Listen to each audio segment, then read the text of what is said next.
ज़मीन तो एग्जिस्ट करती है लेकिन हुआ तो प्रैंक ही है। जब उसको ज़मीन ये केस अपने हाथ से निकलता नज़र आया तो उसने एक एफ़िडेविट सामने लाया, उसकी तरफ से बयान हल्फ़ी एक सामने आया जिसमें ये लिखा हुआ था कि 32,000 कनाल से 50,000 कनाल ज़मीन मरियम नवाज़ के नाम करता है।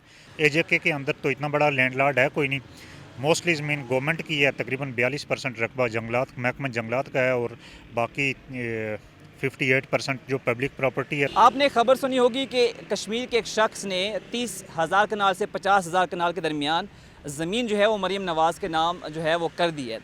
इस खबर को लेके जो है वो काफ़ी चर्चा रहा, सोशल मीडिया पर काफ़ी ये खबर जो है वो ज़ीनत बनी रही, मुख्तलिफ अखबार पे शाया हुई और मुख्तलिफ वेबसाइट पर भी ये खबर जो है वो छपी।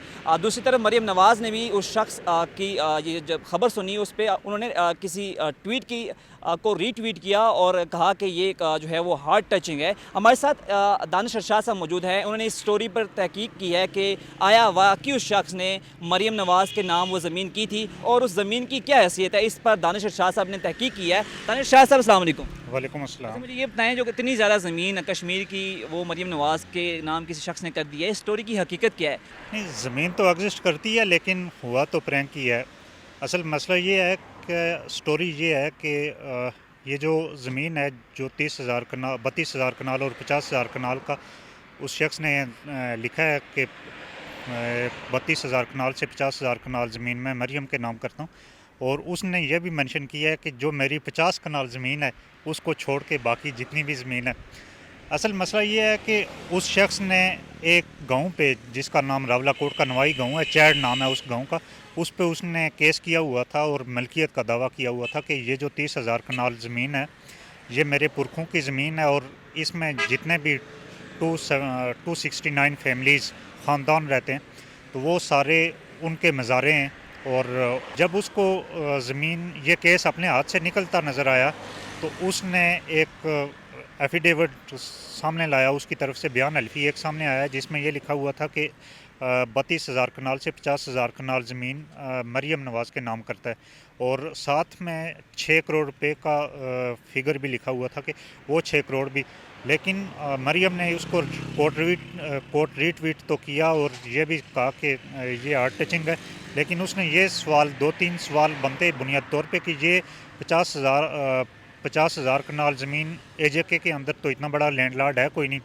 मोस्टली ज़मीन गवर्नमेंट की है, तकरीबन 42% रकबा जंगलात महकमा जंगलात का है और बाकी 58% जो पब्लिक प्रॉपर्टी है। तो उसमें भी इतनी बड़ी प्रॉपर्टी मेरे ख्याल में 30,000 कनाल ज़मीन किसी की ज़ाती मलकियत में नहीं है।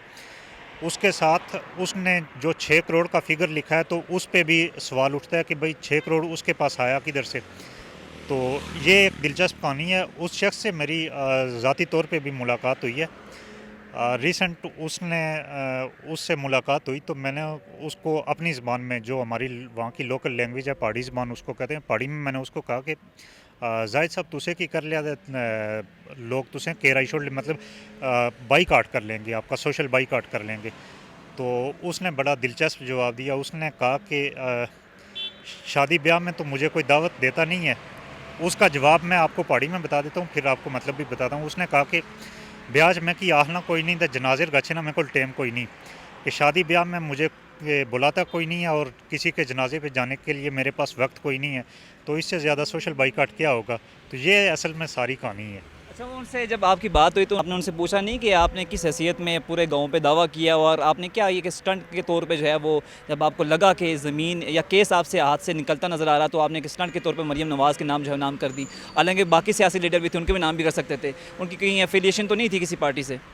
ये एक पॉलिटिकल स्टंट ही है। अच्छा, इससे पहले उन्होंने एक और दिलचस्प काम किया था। उन्होंने एक प्रेस कॉन्फ्रेंस बुला के, तो उस प्रेस कॉन्फ्रेंस नहीं, एक सोशल मीडिया एक्टिविस्ट को इंटरव्यू देते हुए उन्होंने कहा था कि जो भी नामवर वकील मेरा ये केस लेगा और केस का फ़ैसला होने के बाद वो वकील को 1 करोड़ रुपया पे करेंगे। तो ये भी एक दिलचस्प कहानी है। इससे पहले कि मरियम को ये ज़मीन मरियम के नाम करने से पहले की ये दिलचस्प कहानी भी है कि उन्होंने केस लेने वाले वकील के नाम में 1 करोड़ रुपया देने का ऐलान किया था अगर वो केस जीत जाता है तो उस सूरत में। Thank you. जी, जैसा कि दानिश साहब ने एक दिलचस्प स्टोरी बताई है कि ये जो शख्स हैं, नाम क्या है इनका जी? जायद। ये जाहिद नामी शख्स है, इन्होंने मरीम नवाज़ के नाम जो मलकियत जो है वो एक ज़मीन की है। बेसिकली वो ज़मीन एग्जिस्ट नहीं करती, वो एक गांव है और वहाँ पर 200 प्लस फैमिलीज़ रहती हैं। और इन्होंने कहा कि वो मेरे मज़ारे हैं, और इन्होंने एक केस जो है वो अदालत में किया हुआ है। और जब इनको केस हाथ से निकलता हुआ नज़र आया तो इन्होंने ये एक स्टंट खेला कि मैं अपनी ज़मीन है वो मरीम नवाज़ के नाम जो है वो कर रहा हूँ। और उसी सिलसिले में मरीम नवाज़ ने एक ट्वीट को रीट्वीट भी किया था। दूसरी तरफ जैसा कि दानिश साहब बता रहे हैं कि इन्होंने कब्रिस्तान पर भी हक़ के मालिकियत का दावा किया हुआ है। तो ये उनकी स्टोरियाँ हैं, कुछ बड़े दिलचस्प इंसान हैं, ऐसी ऐसी जो हैं वो लोगों को कम से कम खुश तो रखते हैं। तो इन्होंने काफ़ी लोगों को खुश रखा हुआ है, मतलब ऐसी उन्होंने खुद को भी मसरूफ रखा खुद को भी मसरूफ़ रखा हुआ है। जैसा कि उन्होंने कहा कि दानिश साहब ने कहा कि उन्होंने कहा कि लोग आपका सोशल बाइकआउट कर देंगे, तो उन्होंने आगे से जवाब दिया, शादी पे मुझे कोई बुलाता नहीं और फोर्थ जाने का जनाजे पर जाने के लिए मेरे पास वक्त नहीं है। तो ये उनको कुछ स्टोरियाँ हैं। उनकी स्टोरी मरीम नवाज़ की भी नाम चली गई और जिस पर मरीम नवाज़ भी और नून लीग के कारकुन भी काफ़ी खुश थे, लेकिन अब लगता है ऐसा है कि प्रैंक हो गया। नहीं तो जाहिद साहब को जानता कम था, अब राइवेंट तक लोग जानते हैं। ये भी है, मतलब ये भी कह रहे हैं जैसे कि जाहिद साहब को पहले जानता नहीं था, लेकिन अब पूरे मुल्क में जो है वो लोग उनको जानना शुरू हो गए हैं।